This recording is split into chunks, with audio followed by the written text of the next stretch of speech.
Question number 107. సంవత్సరానికి 10% వడ్డీకి 5,000 రూపాయలపై 3 సంవత్సరాలకు అయ్యే వడ్డీ ఎంత, చక్రవడ్డీ ఎంత అంటున్నాడు. ఇక్కడ చక్రవడ్డీది, సాధారణ వడ్డీ కాదు, సింపుల్ ఇంట్రెస్ట్ కాదు. సో కనుక్కోవాల్సింది చక్రవడ్డీ.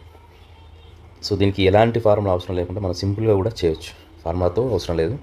జనరల్గా మనకు 5,000కి 10% ఇంట్రెస్ట్ అంటే ఎంత అవుతుంది? 500 కదా, అంతే కదా, 500.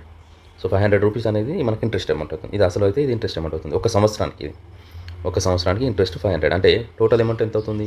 5,000 + 500, 5,500. ఇది సంవత్సరంలో మనకు అసలు ప్లస్ మితితో కలిపి. ఇప్పుడు ఇది మొదటి సంవత్సరానికి ఇంత అయింది ఇది.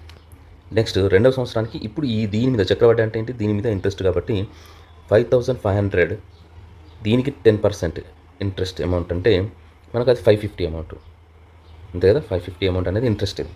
సో ఇది ప్లస్ ఇది అసలు ప్లస్ మళ్ళీ ఇంట్రెస్ట్ అప్పుడు ఎంత అవుతుంది ఇది? సో 5,550 కలిపితే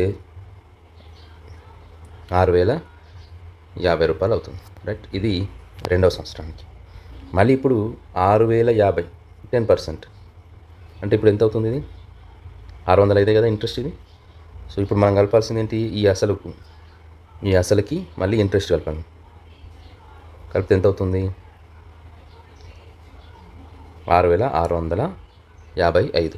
6,655. ఇది 3 సంవత్సరాలు. కానీ ఇదంతా మొత్తం అమౌంట్ ఇది. కానీ మనల్ని అడిగింది ఏంటి? చక్రవడ్డీ అడిగింది. సో ఈ 6,655లోకి వెళ్ళి 5,000 అసలు అమౌంట్ని తీసేస్తే మనకు వచ్చేది చక్రవడ్డీ.